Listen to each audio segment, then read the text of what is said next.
رہی ہے، ساری قوم دیکھ رہی ہے، ساری دنیا دیکھ رہی ہے، ایک مفرور شخص کو جو سزا یافتہ تھا، جس طرح سے اسے ہیتھرو ایئرپورٹ پر ہمارے ایمبیسڈر نے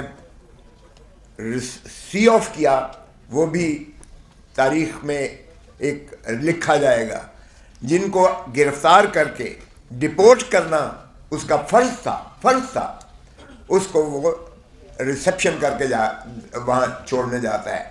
اور پھر جس طرح سے اسلام آباد ایئرپورٹ پر بائیو میٹرک مشین چل کے جاتی ہے ہائی کورٹ کی، کمال ہے. ایک طرف تو سابقہ وزیر اعظم کو ہائی کورٹ کے بائیو میٹرک کمرے سے، ہائی کورٹ کے کمرے سے، اسلام آباد ہائی کورٹ کے کمرے سے جس طرح اس کو تشدد کر کے گرفتار کیا جاتا ہے، اور جس طرح ہائی کورٹ کے عملے پر تشدد کیا جاتا ہے، وکلاء پر تشدد کیا جاتا ہے، اس کی ملکیت جو دروازے تو اور جو ٹیبلز تھے اور جو وہاں چیزیں موجود تھیں کمرے کے اندر، جس طرح ان کو توڑا جاتا ہے اور توڑ پھوڑ کی جاتی ہے، اور اس پر جو ہے آج تک کوئی کارروائی نہیں ہوئی ہے. حالانکہ سپریم کورٹ نے 11 مئی کو کہہ دیا کہ یہ غیر آئینی اور غیر قانونی طور پر انہیں گرفتار کیا گیا، اور ایکسیس ٹو جسٹس کی بنیادی حقوق کو ہی ڈینائل یہ کی گئی.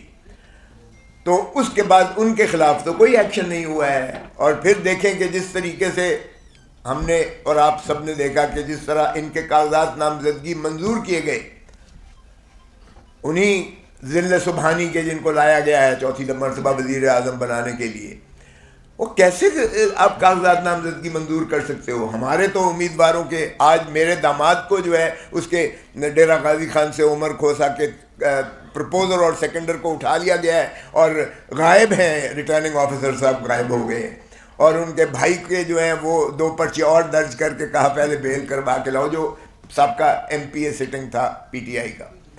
یہ سارے جگہ آل اوور پاکستان ہو رہا ہے یہ ہمارے ساتھ. یہاں جناب ذل سبحانی کے کاغذات نامزدگی منظور کر لیے جاتے ہیں، اس کے باوجود کہ سپریم کورٹ نے انہیں 62(1)(f) میں تاحیات نااہل قرار دیا ہوا ہے، اور اس پر نظر ثانی بھی سپریم کورٹ سے خارج ہو چکی.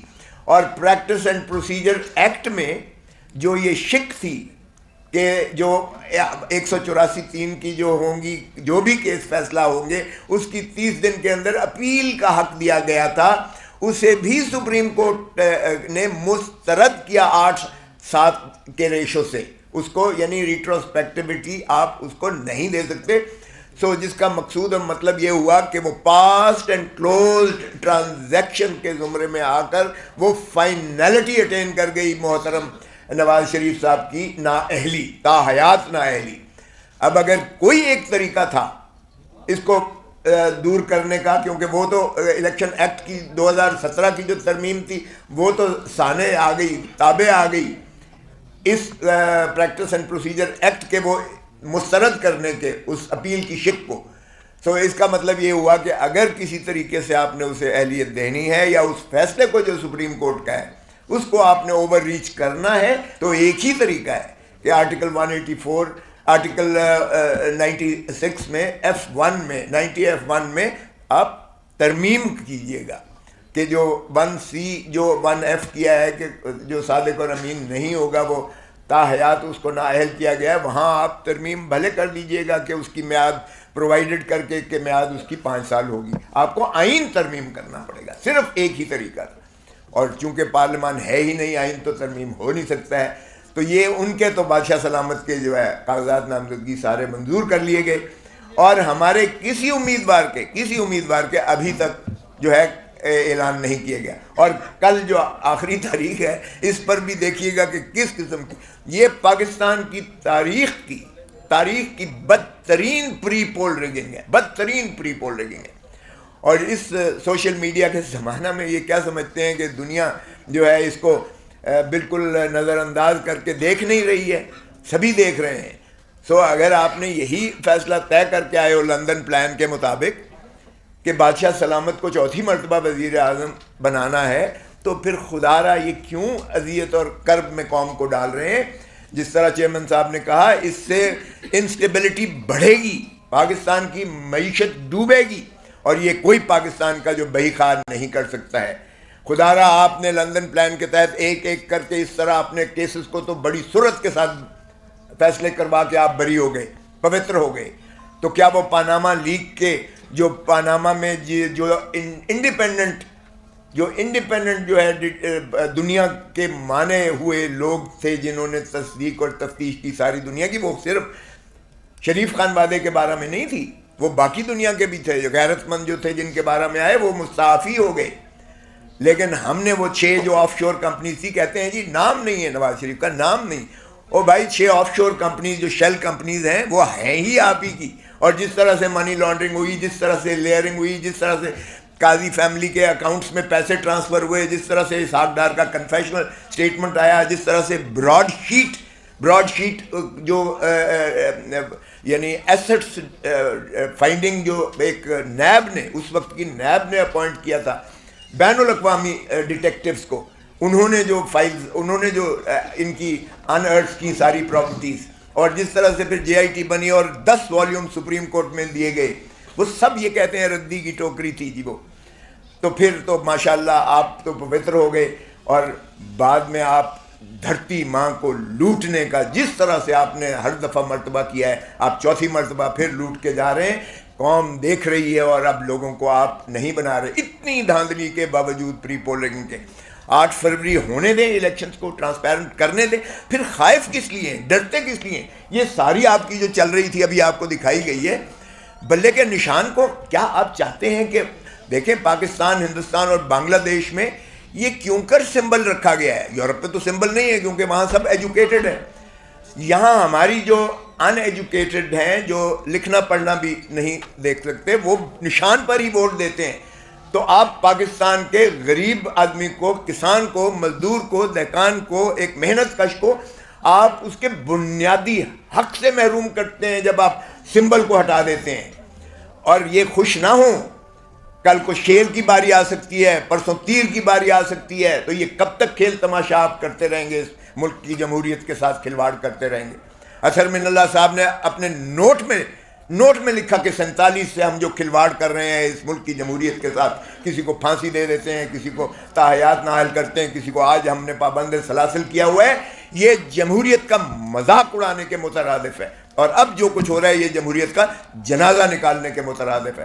خدا را ہوش کے ناخن لیں اور ملک کو آگے چلنے دیں, تاکہ ملک جو ہے عوام کا ہے. عوام ہی کی ریاست کو اگر دیکھیں تو ریاست وجود میں ہی تبھی آتی ہے جب آپ الیکشنز کروا کے ان کے نمائندوں کو ان کی حق حکمرانی, اللہ تعالیٰ کی حاکمیت اعلیٰ کتابیں دے دیں. جب تک آپ ملکیت عوام کو ان کے مسائل, ان کی حکمرانی پر نہیں دیں گے, تب تک جو ہے آپ کا ملک آگے نہیں بڑھ سکتا ہے. اور پھر آیا آرٹیکل 5 میں لکھا گیا کہ وفاداری آئے عوام کے ساتھ اور تابعداری آئین کے ساتھ. یہ لازم کر دی گئی ہے ہر پاکستانی پر, چاہے وہ چیف جسٹس آف پاکستان ہو, چاہے وہ فوج کا سربراہ ہو, چاہے وہ کوئی بھی ہو, صدر ہو یا ہو.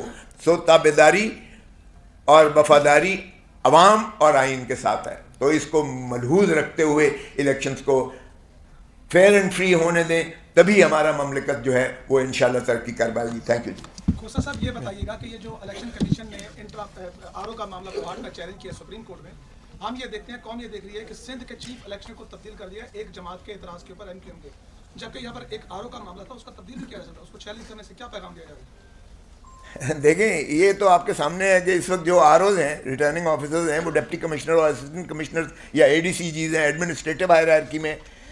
ان کے تو جس طرح سے شاہ محمود قریشی کو جب سپریم کورٹ نے بیل لی تو ان کو جس طرح سے دھکے دیے گئے, وہ دراصل شاہ محمود قریشی کو دھکے نہیں دیے گئے, وہ سپریم کورٹ کو دھکے دیے گئے. سپریم کورٹ کے اس حکم کی تذلیل اور تضحیق کی گئی ہے. اور ایک ڈپٹی کمشنر جو ہے اسلام آباد, وہ اس کا ڈیٹینشن آرڈر کر رہا ہے, 5 maintenance of public order ordinance. صرف اس کا نہیں ہے, بے شمار ڈپٹی کمشنرز کے آرڈرز ہیں. آج تک پرویز الہی کو چھوڑا ہے انہوں نے, وہ اس کو بھی دھکے دے رہے ہیں, ایک عدالت سے دوسری عدالت, دوسری سے تیسری عدالت ہے. اور یہیں اسلام آباد ہائی کورٹ کے ایک جج صاحب نے آپ دیدہ ہو کر کہا کہ ہمارے پاس اگر مخلصی لینی ہے تو جائیں, جا کر ٹی وی پر اپنا بیان دیں, ہمارے پاس کیا لینا ہے. اس حد تک جو ہے بے بسی کبھی عدلیہ کا تضحیق نہیں ہوئی تھی جو یہ پی ڈی ایم کی حکومت نے کی. یا آپ چیئر ٹیکرز جو ہیں, یہ کیئر ٹیکرز نہیں اب رہے, یہ چیئر ٹیکر, یہ تسلسل ہے اس کا, کنٹینیوٹی ہے اس کی. اور یہ جس طرح سے تذلیل اور تضحیک کر رہے ہیں آئین کی بھی اور عدلیہ کی بھی. یہ ریٹرننگ آفیسرز کو دیکھیں, جب تک یہ جوڈیشل آفیسرز نہیں ایگزیکٹو کے اختیار میں نہیں ہوتی ہے, وہ جوڈیشری کے اپنے اختیار میں, چیف جسٹس اور ایڈمنسٹریٹو جج کے. تو اس لیے آپ نے کہا کہ پی ٹی آئی, آپ دعویٰ کرتے رہے کہ پی ٹی آئی 2/3 لے گی, لیکن آج پریس کانفرنس سے ایسا لگتا ہے کہ نون لیگ کا کوئی خوف ہے, اس لیے آپ. نہیں, ایسا بالکل نہیں ہے. ہم تو چاہتے, دیکھو اگر کسی بھی پارٹی کا ہمیں ہوپ نہیں ہے, اور ہم تو چاہ رہے ہیں کہ کوئی انکنٹیسٹ الیکشن نہیں چاہ رہے, ہم تو چاہتے ہیں مقابلہ ہو. بالکل دیکھو ہوپ ان پہ طاری ہے, اور مریم نے میسج دے دینا 8 فروری کو انشاءاللہ اس کا رول ہوگا نانی والا, شی از آؤٹ آف اٹ. اب یہ تسلی رکھ لیں, ان لیڈروں کو دیکھے, بلاول نے 10 پوائنٹ دیے, بتا دیجیے گا رول آف لا کا کوئی ایک پوائنٹ اس میں ہے, بتا دیجیے گا اس میں کوئی کرپشن کے خلاف کوئی ایک پوائنٹ ہے. نواز شریف جس گھبراہٹ میں آ کر کے بیٹھے ہوتے ہیں, وہ اپنا رونا روتا ہو کہ 1990s کی الیکشن میں اور 1990 کی پالیٹکس میں ابھی بھی وہ پھنسا ہوا ہے, وہ باہر نہیں نکل رہا. ہر بار آپ کو وہ کہتا ہے میری حکومت کیوں ختم ہوئی, میری حکومت کیوں ختم ہوئی. وہ آپ کے لیے, آپ کے فیوچر کے لیے کوئی سوچ نہیں رکھتا. ہی از ناؤ گان, وہ ہسٹری بن چکا ہے. ہم صرف یہ چاہ رہے ہیں عدالت کے سامنے کہ سب سے بڑا ٹیسٹ اس وقت عدلیہ کا ہے. اگر عدلیہ نے اپنا رول پلے نہیں کیا, اس کرٹیکل ٹائم پہ انٹروین نہیں کیا, تو حالات بد سے بدتر ہوتے جائیں گے. اس لیے ہم وقتاً فوقتاً ان کو یاد دہانی کرا رہے ہیں کہ پلیز اس کا ادراک کر لیں. کل جس طریقے سے انہوں نے پیدر پہ آرڈر کر لیے, یہ عدلیہ پہ اٹیک ہے. میں آپ کو کہہ رہا ہوں, آپ سارے لوگ موجود تھے, پروسیڈنگ کیسی تھی, 4 گھنٹے وہاں پروسیڈنگز ہوئی ہے. جج صاحب نے ہر چیز کو اس کو پرکھا ہے. کیا عدالتوں کی کارروائیوں میں آپ اتنا مداخلت ڈالتے ہیں؟ جب پہلے بھی یہ کہتے تھے فل بینچ کراؤ, تو فل بینچ بناؤ, پر یہ ججز نہیں بیٹھیں گے. اور یہ جب سپریم کورٹ بیٹھتا تھا الیکشن کے سلسلے میں, یہ اس باغ دوڑ کے لیے پارلیمنٹ جاتے تھے, اور پارلیمنٹ سے حملہ آور ہوتے تھے سپریم کورٹ پہ. وہ مسہب دوبارہ نہ ہو, اس لیے ہم نے یہ